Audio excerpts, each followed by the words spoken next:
Thank you and welcome to the show this morning. The topic today is chocolate cities in crises, and we have with us to talk about some of the crises in urban America today, dealing with cities that have a large African, Hispanic chocolate population. Dr. DPadgett from Tennessee State University in the Department of History, Geography, and Political Science. And of course, Dr. Padgett, let me welcome you to the show this morning and to tell you how delighted we are to have you here, and especially the topic that you have with us today. But before we get into that, Dr. Padgett, let's have you to give us some information about your background, your education, and some of the things that were important in terms of eventually leading you to Tennessee State University, and then we'll look at these cities that you've identified as being cities in crises today and talk about them. Okay, well, my background is in geography. My degrees are in geography. My master's is in geography and environmental engineering. But when I first started, I was primarily what we call a physical geographer. I dealt with environment, groundwater, pollution, and so on and so forth.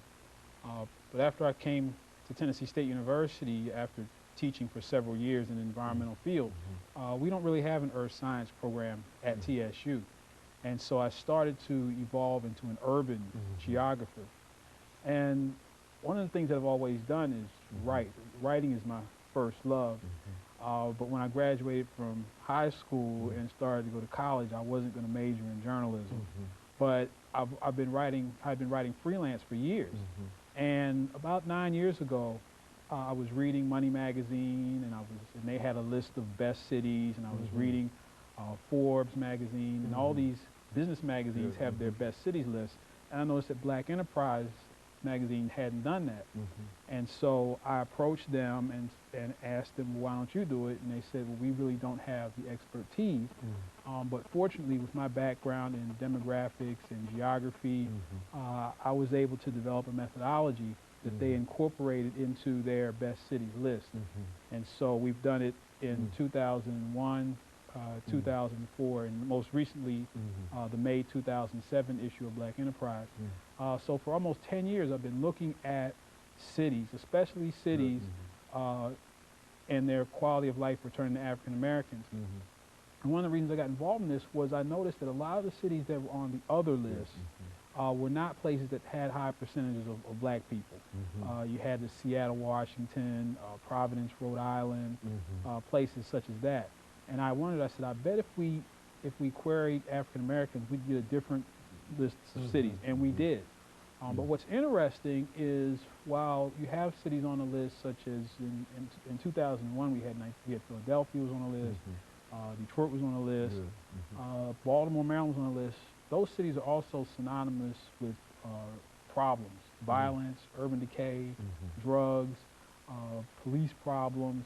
And so it's a strange juxtaposition where we have these, what we call these chocolate cities. All those cities have a very high percentage of African Americans, and African Americans in general report we like to be in what we call chocolate cities.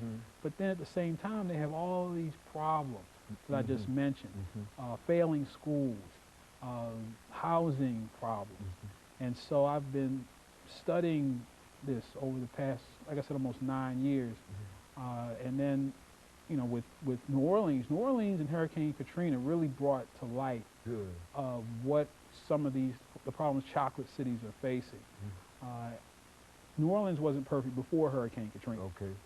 It was always a relatively poor African American population living in some very unequitable conditions in terms of economics, opportunity, et cetera, et cetera. You know, New Orleans being what it is, people kind of overlooked. You had overlooked that.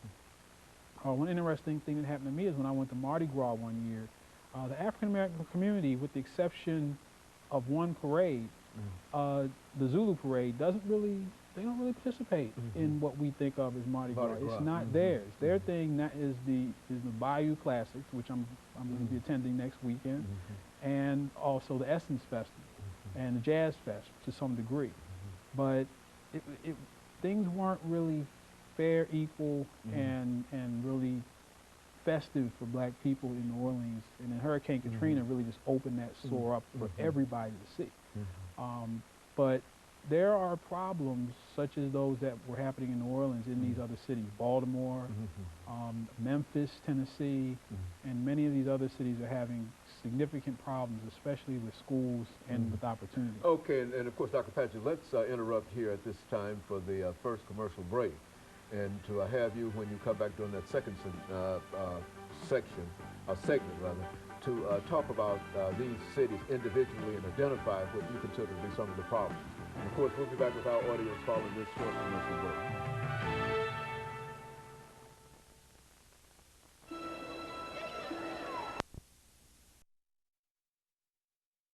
We're talking to Dr. David